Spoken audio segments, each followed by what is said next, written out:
There are bruises that fade, and then there are bruises that rewrite destinies. Joon Park had built an empire on reading people, their tells, their weaknesses, the microscopic tremors that betrayed lies. He controlled half of Los Angeles' shipping underworld from a Beverly Hills mansion that overlooked the city like a throne overlooking subjects. At 34, he'd inherited his father's syndicate and quadrupled its reach. Port workers in Long Beach whispered his name with respect. Businessmen in downtown LA paid tributes disguised as consulting fees. Even the LAPD knew better than to look too closely at certain warehouses near the port of Los Angeles. Joon Park noticed everything. So when Naomi Carter walked into his kitchen that Tuesday morning carrying fresh linens, and he saw the shadow beneath her jaw, his entire world tilted. The bruise was trying to hide. It sat low on her neck, mostly concealed by the collar of her housekeeping uniform, but when she reached up to place towels on the marble counter, the fabric shifted. Just for a second. That second changed everything. Joon had been mid-conversation on his phone, a port acquisition worth $8 million, a problem with a rival crew muscling in on his Long Beach territory. Critical business, the kind that demanded his full attention. His hand froze mid-gesture. The men on the line kept talking. Numbers, percentages, risk assessments. Joon heard none of it. The bruise was yellow at the edges, deep purple at the center. Old enough to have been explained away, fresh enough to still hurt. And it had company. He could see now, in the morning light streaming through floor-to-ceiling windows, a faint discoloration along her collarbone, another at her wrist when she adjusted her sleeve. Naomi moved with the careful precision of someone who'd learned to make herself small. She'd worked for him for 3 months, always punctual, always quiet, always efficient. She cleaned his home, prepared his meals, and vanished into the background like a ghost. He'd never really looked at her before, not like this. "Come here," Joon said. His voice cut through the phone chatter. The men went silent, confused. Naomi froze, her back still to him. Slowly, she turned. Her eyes stayed down. Trained, he realized now. Trained to avoid eye contact. Trained to disappear. "Closer," he said, ending the call without explanation. She obeyed, moving across the pristine white marble, with the hesitance of prey approaching a predator. When she was 3 feet away, close enough that he could see the way her pulse hammered in her throat, Joon stood. She flinched. That flinch, that involuntary recoil, hit him harder than any business betrayal ever had. "Who did that to you?" Joon asked. The question hung in the air between them, heavy as a death sentence. Naomi smiled, a bright, practiced, utterly hollow smile that made his blood run cold. "It's nothing, sir," she said. "I'm just clumsy." That smile told him everything. People didn't survive in his world by lying badly, and Naomi was lying because she was terrified of what the truth would unleash. She was protecting someone, or protecting herself from someone. Joon stepped closer, moving with the controlled precision that made grown men nervous. He didn't touch her, not yet, but he tilted his head, studying the bruise the way he'd study a contract for hidden clauses. "You think I don't recognize fear?" he said quietly. "I built my empire on it." Naomi's breathing quickened. Joon watched her calculate responses, weighing lies against worse lies. She was standing in his kitchen, surrounded by Italian marble and custom cabinetry that cost more than most people's yearly salary, wearing a uniform that marked her as invisible. But Joon saw her now, really saw her. She was younger than he'd assumed, mid-20s maybe. Her hair was pulled back in a tight bun that seemed designed to erase personality. No makeup, no jewelry, Nothing that would draw attention. She'd made herself deliberately unremarkable, and he'd never questioned it. Why would he? Housekeepers were supposed to be invisible. "How did you get those bruises?" he asked again. "I walked into a cabinet," Naomi said, the words coming too quickly. "Last week. I'm fine, really. It looks worse than it is." Joon reached out. Naomi jerked back, her shoulders hitting the kitchen island. The fresh towels tumbled to the floor. He stopped, hands suspended in the air between them. "I was going to look at your neck," he said. Nothing more. Her eyes finally met his, dark brown, exhausted, carrying the kind of weariness that had nothing to do with sleep. For a moment she seemed to be weighing whether compliance or refusal would be more dangerous. Compliance won. She stood still as Joon stepped into her space, close enough that he could smell the generic detergent on her uniform, the faint scent of cocoa butter on her skin. Close enough to see that the bruises weren't random, they followed a pattern. Fingerprints along her neck, thumb pressure on her collarbone, grip marks on her wrist. Someone had held her. Hard. "Please don't ask me questions you don't want answers to," Naomi whispered. That sentence sealed her fate. Joon pulled back, studying her face. "What does that mean?" "It means—" She swallowed, her voice dropping lower. "It means some things are better left alone, Mr. Park. I just need this job. I need the money, and if you start asking questions, I'll lose both." "Who is he?" "I didn't say it was a—" "Don't insult me," Joon interrupted. "I know what those marks mean." "Who is he?" Naomi's composure cracked. Her hands started trembling, and she gripped the edge of the island to hide it. "Someone I owe. Someone I can't walk away from. Someone who—" She stopped herself, lips pressing into a thin line. Joon felt something unfamiliar stir in his chest. Anger. Yes, he was intimately familiar with anger. But this was different. This was the kind of cold, calculated rage that preceded very bad decisions. He'd built his empire on control, on knowing when to push and when to wait, on understanding that power wasn't about immediate gratification. It was about strategic moves that paid off months or years later. But looking at Naomi's bruises, control felt inadequate. "Go home," he said finally. "Take the rest of the day." Panic flashed across her face. "Mr. Park, please, I need this job. I won't—" "You're not fired." He pulled his phone from his pocket, ignoring the 17 missed calls. "You're getting a paid day off. Leave." "I can't." That wasn't a request. Naomi gathered the fallen towels with shaking hands. Moving toward the service entrance, she paused at the door, her back to him. "Whatever you're thinking," she said quietly. "Don't. I'm not worth the trouble." Then she was gone. Joon stood in his kitchen, surrounded by luxury that suddenly felt obscene, and made a call. "Marcus," he said when his head of security answered. "I need information on Naomi Carter. Everything. Where she lives, who she associates with, financial records, legal history. I want it by tonight." "The housekeeper?" Marcus sounded surprised. "Is there a problem?" "There's about to be," Joon said, and hung up. He walked to the floor-to-ceiling windows that overlooked Los Angeles, the city sprawling beneath him in every direction.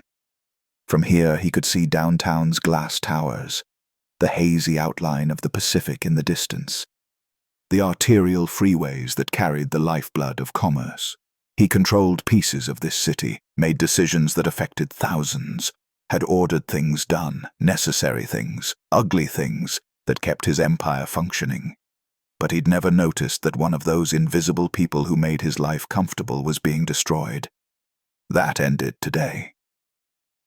By noon, Marcus called back. "You're going to want to sit down for this," his security chief said. Joon listened as Marcus laid out what his team had uncovered in 6 hours of digging. And with each sentence, his expression grew colder, because the bruises weren't the worst part, not even close. Terence Carter wasn't Naomi's husband. He was her cousin by marriage, her aunt's stepson from a previous relationship. When Naomi moved from Atlanta to Los Angeles 2 years ago, with dreams of finishing her nursing degree at UCLA, Terence had offered her a room in his Inglewood apartment. Family helping family, a stepping stone toward her future. The rent started reasonable, then it climbed, then it became unpredictable, then it came with conditions. Marcus had obtained Terence's financial records through channels Joon didn't ask about. The man worked as a club promoter, made decent money, but lived well beyond his means. Designer clothes, bottle service at Hollywood nightclubs. A BMW he couldn't afford. Naomi's paychecks, all of them, went directly into an account Terence controlled. He isolated her, Marcus said over the phone. Convinced her family back in Atlanta that she was doing great out here, living the California dream. Meanwhile, he's been... Marcus paused. Boss, there's more. Tell me. Terence has connections to a trafficking operation working out of Koreatown and downtown. Small time, but connected to bigger networks. They move women through clubs, promise them work, then... Is Naomi involved? Joon's voice went deadly quiet. Not willingly. We pulled security footage from one of the clubs Terence promotes. 3 times in the last 4 months he's brought her there, introduced her to men. She always leaves alone, but... Marcus hesitated. It looks like he's testing the market, showing her off to potential buyers.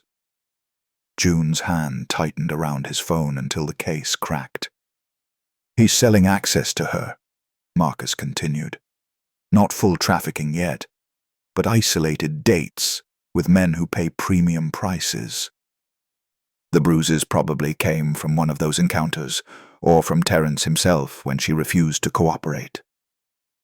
The rage that swept through Joon was arctic, precise, the kind that didn't explode. It calculated. Where is Terence now? His apartment. Want me to? Don't touch him yet. Keep surveillance on both of them. I want every move documented. Boss, if she's in immediate danger. She's not, Joon said. Not anymore. Because she's not going back there. He ended the call and stared at his reflection in the window. The man looking back had built an empire on violence, coercion, and strategic brutality. He'd done terrible things to protect his interests. But this felt different. This felt personal. His phone buzzed. A text from his fiancée, Isabella Mercado, daughter of a rival syndicate leader. Their engagement was strategic, a merger of territories, a peace treaty disguised as a wedding. Dinner tonight. My father wants to discuss the Long Beach situation. Joon ignored it. Instead, he called his lawyer. David, I need you to draft an employment contract. Enhanced security detail, housing provided, full benefits. I want it ironclad.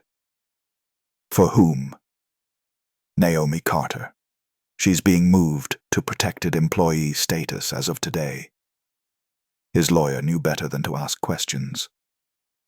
I'll have it ready by 5. Next, Joon called his property manager. The guest house behind the main estate. Is it furnished? Yes, sir. Fully equipped. When do you need it? Today. Sir. I'm moving someone in. Have it ready by evening. The guest house was a 2-bedroom cottage at the back of his Beverly Hills property, separated from the main mansion by manicured gardens, private, secure, under the umbrella of his estate's security system. Safe.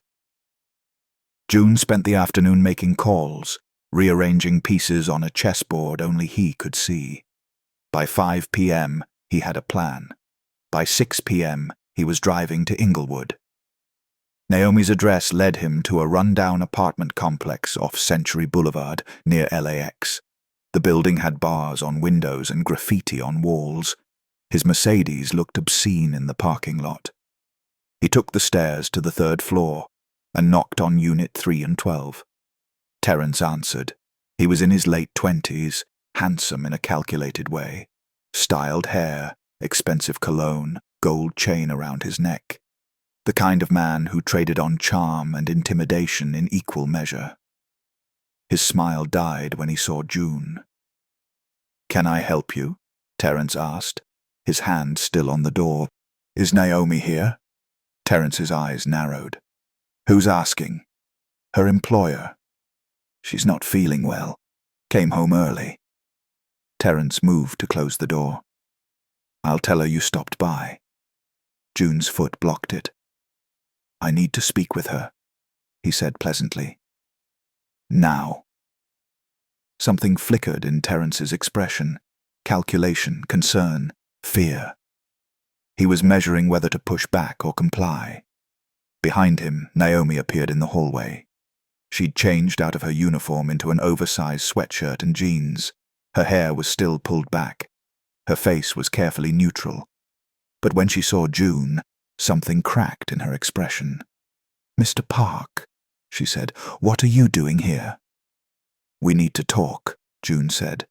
"Pack a bag." Terence stepped between them. "I don't know who you think you are," he said, his voice hardening. "But you can't just roll up to someone's home and make demands." Joon didn't move, didn't blink, just held Terence's gaze with the kind of stillness that preceded violence. "Naomi," Joon said, not looking away from Terence. "Do you want to leave with me?" The question hung in the stale air of the apartment. Behind Terence, Naomi stood frozen, her hands clenching and unclenching at her sides. "She's fine where she is," Terence answered for her. "I didn't ask you." The temperature in the hallway dropped 10 degrees. Terence's jaw tightened. He was trying to decide if intimidation would work. Trying to measure whether this well-dressed stranger in his doorway was someone he could bully or someone who would break him. He chose wrong. "Look, man, I don't know what Naomi's been telling you, but she hasn't told me anything," Joon interrupted, "which is precisely the problem. But I've spent the day learning about you, Terence, your finances, your associates, that club in Koreatown where you're a promoter, the men you've been introducing to your cousin." Terence went pale. "I don't know what you think you found." "I found enough." Joon's voice was casual, conversational. The tone made it more terrifying. "So, here's what's going to happen. Naomi is going to pack a bag. She's coming with me. And you're going to let her walk out that door without another word." "The hell she is." Terence's hand moved toward his waistband. Joon didn't flinch. "If you're reaching for a weapon," he said, "I should mention I have 3 men in the parking lot, 2 more watching the back exit. And every second of this conversation is being recorded, so please make a move." "I'd enjoy the excuse." Terence's hand froze. "Who are you?" he asked quietly. "Someone you made the mistake of underestimating." Behind Terence, Naomi finally spoke. "It's okay," she said, her voice barely above a whisper. "I'll go talk to him. Just let me grab my purse." She disappeared into the apartment. Terence and Joon stood in the doorway, measuring each other. "She owes me money," Terence finally said. "Rent, living expenses. I took her in when no one else would." "How much?" $12,000. Joon pulled a checkbook from his jacket, an affectation he maintained because physical checks carried weight that digital transfers didn't. He wrote quickly and handed it over. $15,000, he said. "The extra 3 is for your silence." Terence stared at the check. "You don't own her anymore," Joon continued. "You don't contact her. You don't show up at my property. You don't tell anyone about this conversation. If I find out you violated any of these conditions, what happens next won't involve police or lawyers. Do you understand?" Terence swallowed. "Yeah, I understand." Naomi emerged with a worn duffel bag, moving past Terence without looking at him. Joon gestured toward the stairs. They descended in silence, emerging into the parking lot where his Mercedes waited. Marcus stood beside it, along with two other men Joon employed for delicate situations. "Everything okay, boss?" Marcus asked. "It is now. Take her to the estate. Get her settled in the guest house. I'll be along shortly." Naomi turned to him. "Mr. Park, I don't understand what's happening. I can't just—" "We'll discuss it when I get home," Joon said. "For now, trust me when I say you're safer there than here." "But I don't—" "Naomi." He met her eyes, softening his voice. "When you told me this morning that some things are better left alone, did you mean it?" She hesitated, then nodded. "Then trust that I know when something can't be left alone. Go with Marcus. I promise we'll talk soon." She climbed into the Mercedes, her expression torn between relief and terror. As they drove away, Joon turned to the remaining men. "I want 24-hour surveillance on Terence Carter. I want to know everyone he talks to, everywhere he goes, everything he does. And I want background checks on every man he's connected to through that Koreatown club." "You thinking of moving on the trafficking operation?" one of them asked. Joon considered the question. His instinct was to solve this the way he solved all problems, with overwhelming force and permanent solutions. But trafficking operations had tentacles. Cut off one head, two grew back. "Not yet," he said finally. "First, I need to understand how deep this goes. Then, we'll decide how to burn it down." He drove back to Beverly Hills, making calls along the way. By the time he arrived home, he'd assembled a team of lawyers, investigators, and one very confused accountant. Because Joon Park hadn't just decided to protect Naomi, he'd decided to destroy everything that had hurt her. Methodically, completely, irreversibly. And the people responsible would never see it coming. The guest house glowed softly in the evening light. Joon found Naomi sitting on the porch, staring at his main estate like it was a foreign planet. Marcus had left her alone as instructed, but Joon's security team maintained a discreet perimeter. She stood when he approached. "Mr. Park." "Joon," he corrected. "If you're living on my property, we can dispense with formality." "I can't afford this." Her voice cracked slightly. "Whatever you think you're doing, I don't have money to pay you back for—" "You're not staying here as a tenant." He handed her a manila folder. "You're staying as an employee under enhanced protection." She opened the folder slowly. Her eyes widened as she scanned the employment contract. This says you're paying me $75,000 a year." "For housekeeping?" "For estate management," Joon corrected, "plus housing, health insurance, dental, a security detail, and legal assistance if needed. The guest house is included, all utilities covered." Naomi's hands shook. "Why would you do this?" "Because you needed help, and I have resources. No one does this, no one just—" She stopped, studying his face. "What do you want from me?" The question hit harder than she'd intended. Joon understood what she was really asking. In her world, men didn't help without expecting payment. Terence had taught her that generosity always came with conditions. "I want you to be safe," he said simply. "Nothing else." She didn't believe him. He could see it in her eyes.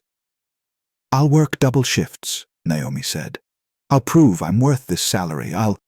You'll heal," Joon interrupted. "You'll finish your nursing degree, if that's still what you want, and you'll stop acting like you need to earn basic human dignity."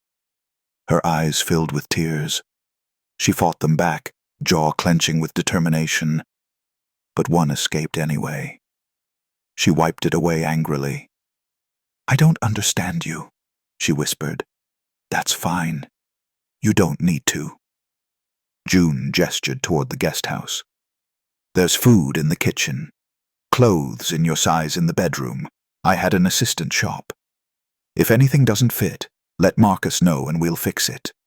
Tomorrow we'll discuss your schedule and any accommodations you need.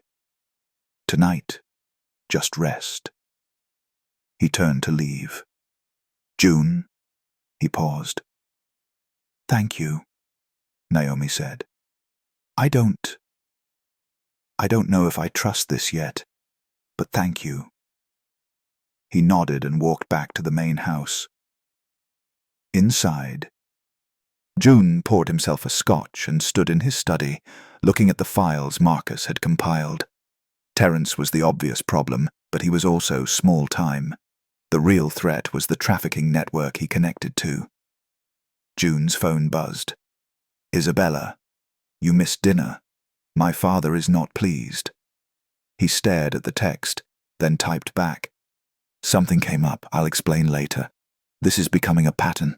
We need to talk." She wasn't wrong. He'd been avoiding the Mercados for weeks, finding excuses to delay wedding planning, postponing meetings about territorial arrangements. The engagement was good business. It unified two major syndicates, ended years of tension, opened new revenue streams. It was also loveless. Joon had accepted that. Love was for people who couldn't afford its complications. He ran an empire. Marriage was another transaction, another strategic alliance. Looking at Naomi's bruises today had reminded him what tenderness cost in his world. His door opened without knocking, the only person who had that privilege. His mother entered, elegant in a silk dress, her expression stern. "Marcus told me you brought home a stray," she said in Korean. "She's an employee."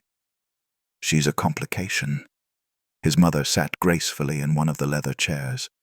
"Isabella called me. She's concerned you're pulling away. The Mercado Alliance can wait a few days." "Can it?" His mother tilted her head. "Or are you looking for excuses to delay because you finally realized what you're giving up?" "I'm not giving up anything. You're giving up choice. Once you marry Isabella, your life belongs to both families. Every decision becomes political. Every relationship becomes strategic." She paused, "including compassionate impulses toward bruised housekeepers." Joon's jaw tightened. "That's different." "Is it? You brought her here. You're protecting her. You're investigating her abuser. That requires time, resources, attention. The Mercados will notice. They'll interpret it. Let them interpret however they want." His mother stood, walking to the window. "Your father built this empire through careful alliances and controlled ruthlessness. He never let emotion compromise strategy." "He also died alone," Joon said quietly. The words hung between them. His mother's expression softened slightly. "I'm not telling you to abandon her. I'm reminding you that every action has consequences in our world. Help her if you must, but don't confuse rescue with something else." After she left, Joon sat in the dark, nursing his scotch. Outside, the guest house lights glowed. Inside it, a woman was learning what safety felt like for the first time in months, and Joon was learning that control wasn't the same as power. Sometimes power meant protecting people who couldn't protect themselves, even when it complicated everything. The call came at 2 a.m. Joon was still in his study, reviewing financial records for the Koreatown club, when his private line rang. "Isabella." "We need to talk," she said without preamble. "Now." "It's late. I'm outside your gate." Joon sighed and buzzed her through.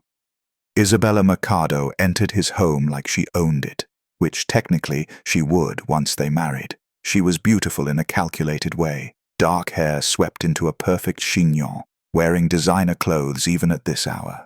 Everything about her projected power and control. She'd make an excellent syndicate wife. She'd also make a terrible partner. "You brought a woman to live on your property," Isabella said, not bothering with greetings. "My sources tell me she's young, pretty, and you personally removed her from some man's apartment. Your sources are well informed. Who is she?" "An employee who needed help." Isabella's eyes narrowed. "An employee. Right. Does this employee know you're engaged? Does it matter?" "Yes, Joon, it matters." Isabella set her purse down with deliberate precision. "We have an agreement. Our marriage unifies territories, stabilizes trade routes, ends years of conflict between our families. That agreement requires appearances, loyalty, trust. I haven't broken any agreements. You've installed another woman in your home." "I've provided housing to someone in danger," Joon corrected. "There's nothing inappropriate happening. Yet." Isabella stepped closer. "But optics matter in our world. My father already thinks you're uncommitted to this marriage. This doesn't help. Your father's concerns aren't my priority tonight." Isabella's expression hardened. "Then what is? Some girl you barely know?" Joon met her stare. "Yes." The word landed like a slap. Isabella's composure cracked slightly. "You're serious?" "Naomi was being trafficked, abused, exploited. I'm in a position to stop that, so I am." "At what cost?" "Whatever it takes." Isabella laughed, but there was no humor in it. "You really think you can save her? You think bringing her into your world makes her safer? You're a crime lord, Joon. Everything you touch gets corrupted. You'll destroy her, just more slowly than her cousin would have." The words stung because they contained truth. Joon had built his empire on exploitation, on using people's desperation against them, on making deals that benefited him while leaving others with scraps. But this felt different. "Maybe," he admitted. "Or maybe I can actually do something decent for once." Isabella studied him with something like pity. "You're falling for her." "I barely know her." "That's not a denial." Joon said nothing. Isabella picked up her purse. "I'm going to give you some time to think about what you want. But understand this. If you break our engagement, both families suffer. Trade routes close. Territories become contested. People die. Can you live with that to save one woman? Can you live with yourself if I don't?" She paused at the door. "I've lived with worse, so have you. That's who we are, Joon. Don't pretend this girl changes that." After she left, Joon sat in silence. His phone buzzed. "Marcus." "Boss, we have a problem. Terrence just got arrested." "For what?" "Assault. Beat his new girlfriend half to death outside a club in Hollywood. She's in Cedars-Sinai." Joon closed his eyes. This was what happened when predators lost their primary victim. They found new ones. Is she pressing charges? Too scared. But there's security footage. DA might move forward anyway. Good. Make sure they have everything they need. Already on it. Joon walked outside, crossing the gardens to the guest house. Lights were still on. Through the window, he could see Naomi sitting at the small dining table surrounded by papers. She was studying, nursing textbooks, he realized. Even after everything, she was still fighting toward her future. He knocked softly. She opened the door in pajamas, her hair down for the first time. She looked younger this way, vulnerable. "Is everything okay?" she asked. "Terence got arrested tonight for beating another woman." Naomi's face went pale. "Who?" "Someone he was dating. She's in the hospital." She wrapped her arms around herself. "That could have been me." "No," Joon said firmly. "That's never going to be you again. You can't promise that. Watch me." She searched his face, looking for cracks in his certainty. "Everyone keeps telling me I should be grateful, that I should just accept being saved and move on. But I don't know how to trust this. I don't know how to trust you." "Good," Joon said. "Trust should be earned. I'm willing to earn it." "Why?" Her voice broke. "Why do you even care?" "Because I built an empire on the backs of desperate people and never thought about their bruises. Because I've spent 15 years being ruthless and efficient, and I forgot what it felt like to give a damn. Because looking at you reminds me I'm still human. Because someone should," he said instead. Naomi went back to work 3 days later. Not because she had to. Joon had made that clear. But because staying idle in the guest house felt like accepting charity, and Naomi Carter had never accepted charity in her life. She moved through the mansion with new awareness, no longer invisible. Joon's mother watched her with calculating interest. The security team nodded politely. Even the gardeners seemed to know something had shifted. She was no longer just the help. She was under protection. It should have felt safer. Instead, it felt like wearing a target. On Thursday afternoon, while Joon was in a meeting downtown, Naomi walked to a coffee shop 3 blocks from the estate. She needed air, space, something resembling normalcy. Marcus had offered to drive her. She'd declined. That was her first mistake. The second was not noticing the black SUV that followed her from the mansion gates. The coffee shop was one of those expensive Beverly Hills establishments where lattes cost $8 and everyone looked like they'd just left a photo shoot. Naomi ordered tea, cheaper, simpler, and sat by the window with a nursing textbook. She'd been reading for 20 minutes when a man approached. "Naomi Carter?" She looked up. He was in his 40s, well-dressed, professional, the kind of man who blended into expensive neighborhoods. "Do I know you?" she asked. He smiled. "Not yet, but we have a mutual friend. Terence sends his regards." Naomi's blood went cold. She stood, reaching for her phone. The man's hand shot out, gripping her wrist. Not hard enough to hurt, not in public, but firm enough to convey threat. "I wouldn't," he said quietly. "We just want to talk. Outside. In my car." "I'm not going anywhere with you." "Then we can have this conversation right here."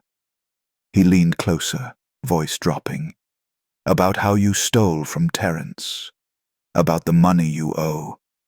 About the arrangements he'd made for you that you've now violated." "I don't owe him anything. Joon Park paid." "Joon Park." The man's smile widened. "Yes. We've heard about your new benefactor. Generous man. But here's the thing, Naomi. You were promised to other people. Business arrangements were made, deposits paid, and when you didn't show up, those people got very upset." Naomi tried to pull her wrist free. His grip tightened.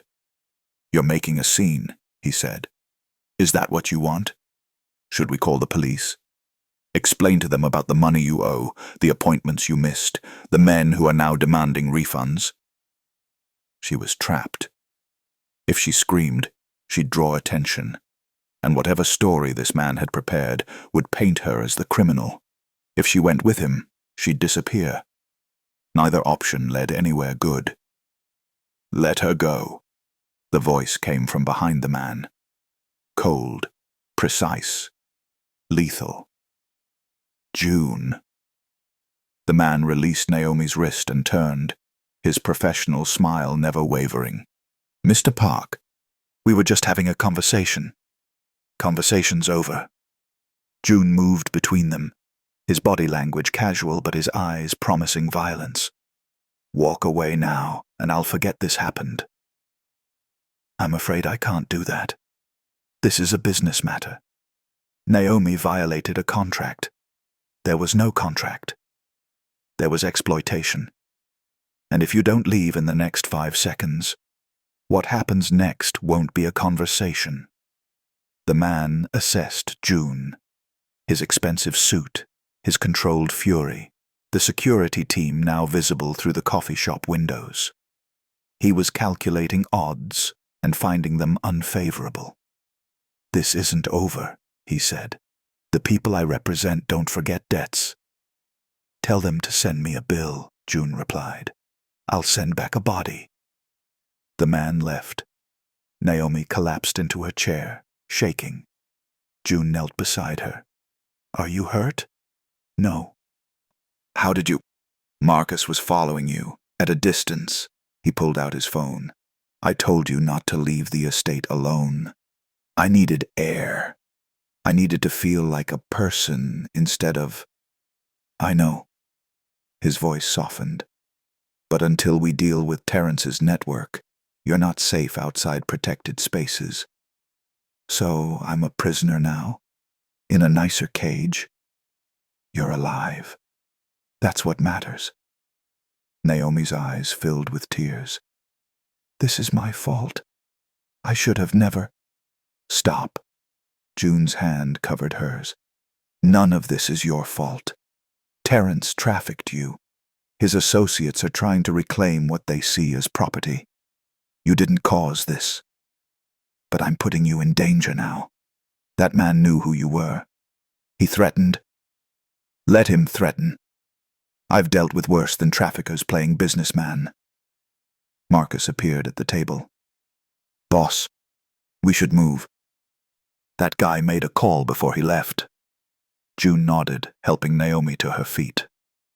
Back at the estate, security was tripled. And in his study, Joon made his own calls. Because the time for patience had ended. If Terrence's network wanted a war, he'd give them one. On his terms, with his rules. And when it was over, they'd learn what happened to people who touched what belonged to him. Destroying Terrence Carter took 72 hours.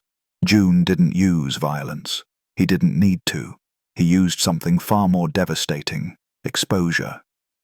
On Friday, an anonymous tip reached the FBI's Human Trafficking Task Force in Los Angeles.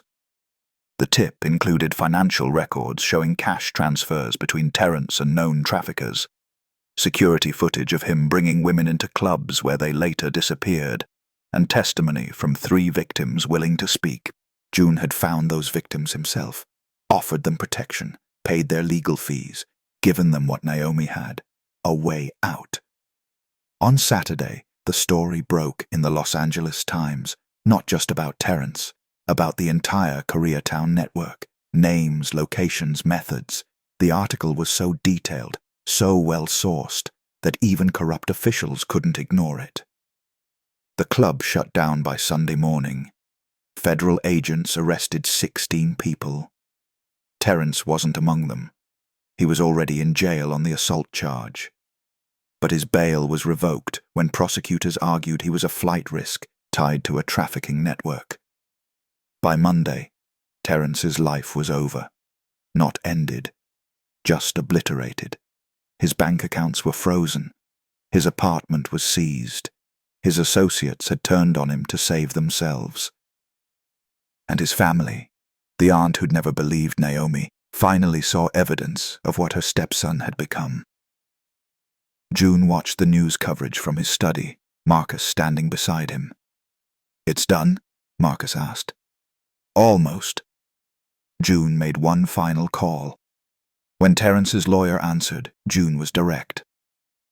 Tell your client I'm offering him a deal. He pleads guilty to all charges, allocates against his network, and disappears into federal prison quietly. In exchange, I won't release the additional evidence I have. What evidence? Video footage of him assaulting 4 different women. Audio recordings of him negotiating prices for Naomi with buyers. Text messages confirming he knew exactly what he was selling her into. Joon paused. If he fights this, I'll make sure the jury sees all of it. He'll get life. If he cooperates, maybe he gets 15 years with parole. And if he refuses, then I stop being civilized. The lawyer hung up. 2 hours later, he called back. Terence had accepted the deal. That evening, Joon found Naomi in the guest house garden, tending to rosemary plants the gardener had given her. "It's over," he said. She looked up. "Over?" "Terence, his network, the men who tried to take you from that coffee shop. They're all facing federal charges. He'll be in prison for at least a decade, probably longer." Naomi's hands stilled. "How?" "I have resources. I use them." "What kind of resources destroy an entire trafficking network in 3 days?" "The kind you don't ask about." She stood, facing him. "I need to know. What did you do? Who did you hurt?" "No one who didn't deserve it." "That's not an answer." Joon considered lying. Considered giving her a sanitized version where he was just a wealthy man with good lawyers. But she deserved truth. "I'm not a legitimate businessman, Naomi. My family controls shipping routes, port operations, and import channels throughout LA. Some of what we move is legal.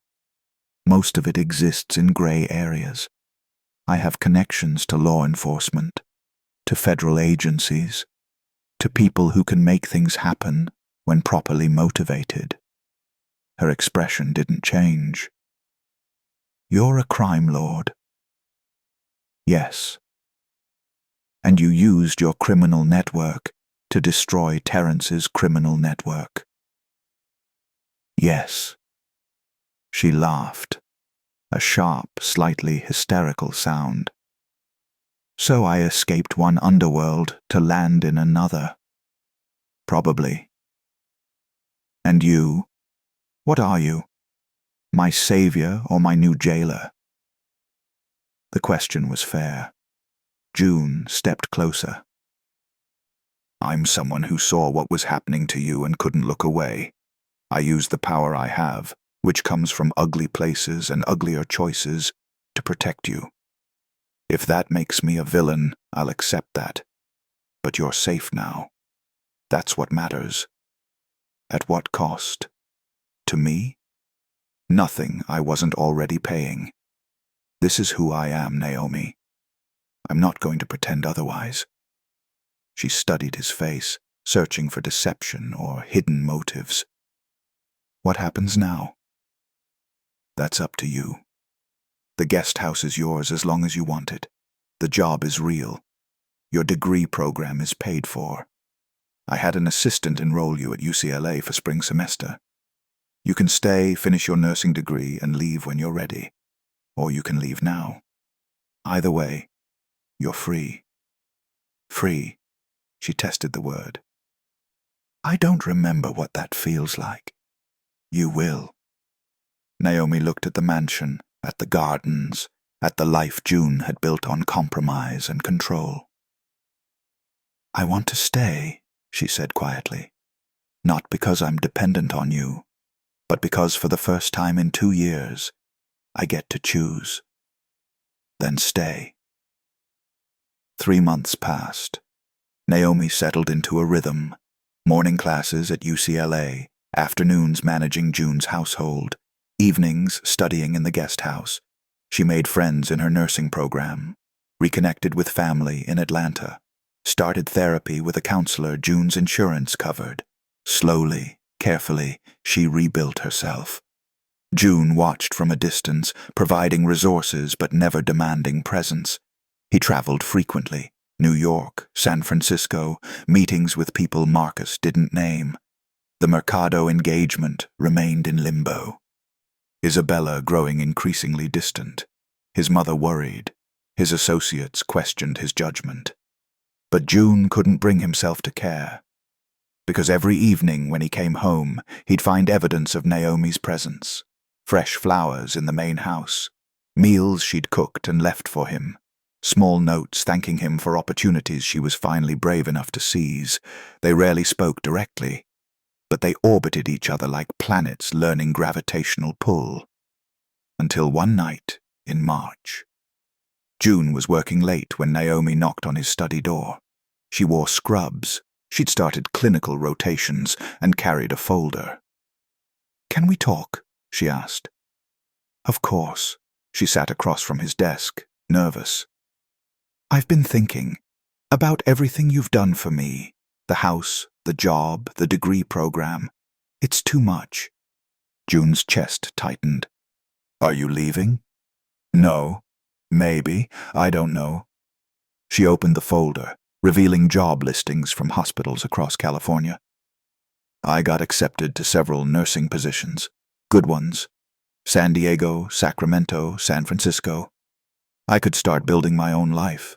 Stop being dependent on you." "You're not dependent. You work. I live in your house. I survive on your generosity. I exist in this bubble you created." She met his eyes. "That's not freedom, Joon. That's a nicer cage." The words echoed what she'd said months ago in that coffee shop. "Where do you want to go?" he asked quietly. "That's the problem. I don't." She laughed, frustrated with herself. "I should want to leave. Any rational person would take one of these jobs and start over somewhere you're not. But every time I imagine packing up and leaving, I panic." "That's normal. You're still healing." "It's not trauma," she interrupted him, her voice fierce. "It's not about being scared or needing protection. It's about you."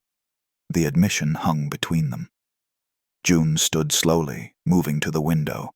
Outside, Los Angeles glittered, a city of 8 million people, most of whom he'd never notice. But he noticed Naomi, every day, every moment she was near. "I have a fiancé," he said. "A business arrangement that keeps peace between families. If I break it, people suffer. I know. I'm not a good man, Naomi. I've done things that would horrify you. I know that too. Then you understand why this, whatever this is, can't happen." She stood, crossing to him. "You're right. It can't. Which is why I need to leave." Joon turned to face her. They were inches apart. Close enough that he could see the determination in her eyes, the strength she'd rebuilt from ruins. "I don't want you to go," he admitted. "I don't want to go either. But staying means accepting something I can't define. Leaving means giving up something I'm terrified to name. So we're trapped." "No." She shook her head. "You're trapped. I'm just collateral damage in your empire." The words stung because they were true. Joon had spent 3 months protecting Naomi while maintaining the fiction that he could have both, his strategic marriage and his inconvenient feelings, but empires demanded sacrifice, and the price of his empire had always been personal happiness. "If I ended the engagement," he said slowly, "it would cause problems, territory disputes, maybe violence. People I'm responsible for would suffer. Then don't end it. But if I marry Isabella, you leave." "Probably. That's not acceptable." "Then what is, Joon?" Naomi's voice cracked. "What do you want?" He wanted to rebuild his empire around her instead of on top of her. He wanted mornings discussing her clinical cases instead of reviewing port manifests. He wanted the right to pull her close without calculating political consequences. He wanted impossible things. "I want you to stay," he said finally. "I want to earn the right to be more than your rescue, and I want time to untangle the mess I've made." "How much time?" "I don't know. That's not fair to either of us." "I know." Naomi touched his hand, a brief electric contact. "I'm giving you 3 months. By June, decide what matters more, your empire or your humanity. I can't wait longer than that.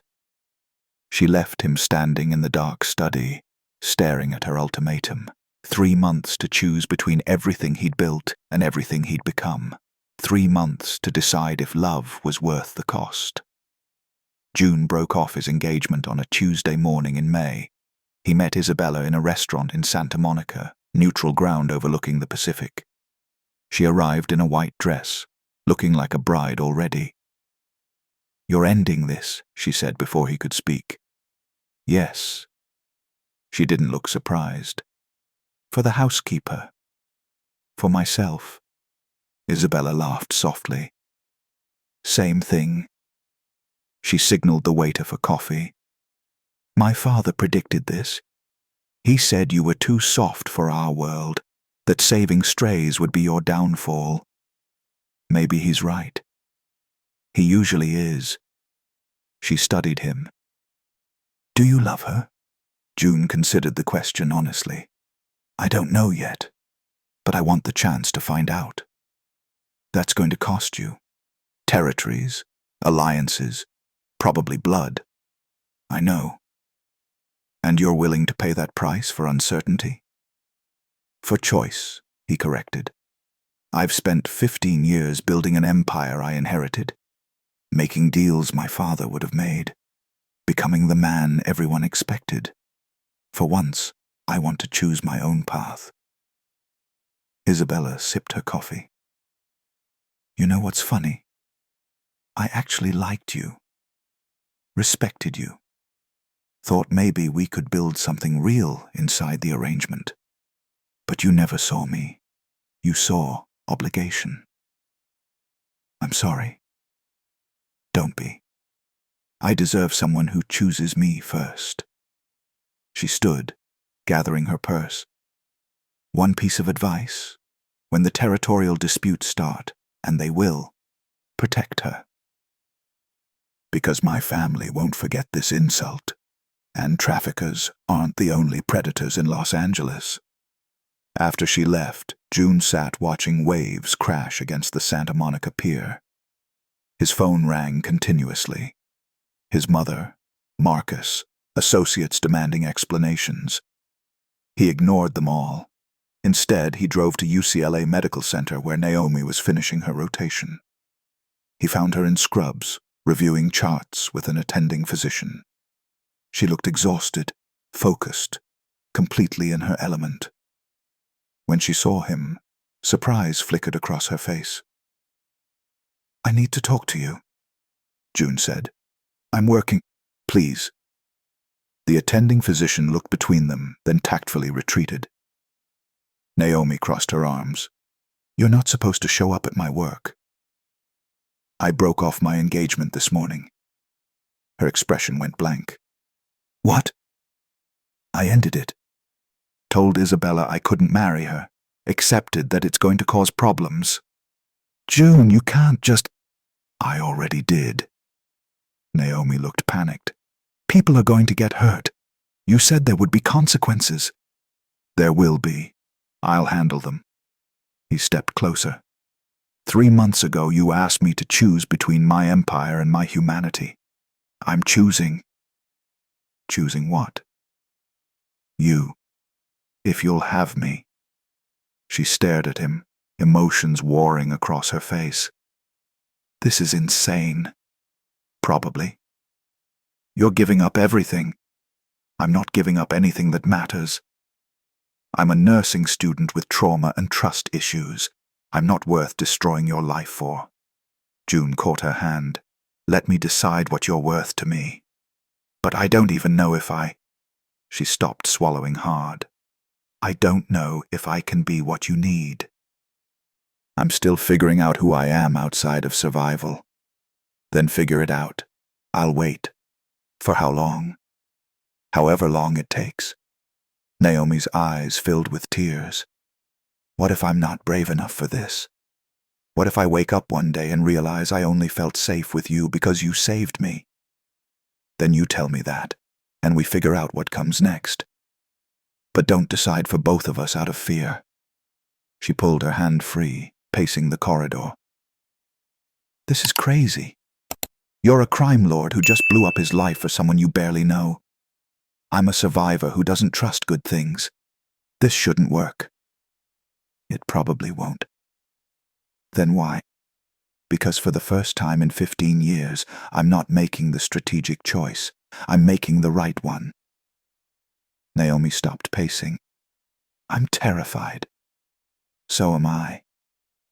What happens now? We try. Slowly. On your terms. No pressure, no expectations. You finish your degree, I restructure my business. We figure out if what we feel is real, or just gratitude and guilt. And if it falls apart, then it falls apart. But at least we tried. She studied his face, searching for cracks in his certainty. Finally she smiled. Tentative, genuine, hopeful. Okay, she said. Let's try. Joon reached for her hand. This time, she didn't pull away. Outside UCLA Medical Center, the sun climbed higher over Los Angeles. In the distance, the Pacific Ocean glittered with morning light. Traffic hummed on Westwood Boulevard. Life continued, indifferent to two people choosing uncertainty over safety. But for Joon and Naomi, the world had shifted. They'd both spent years surviving, him in luxury, her in fear. Both trapped by circumstances and choices that weren't really choices at all. Now they were free, terrified, uncertain, vulnerable, but free. And sometimes that's where real life begins.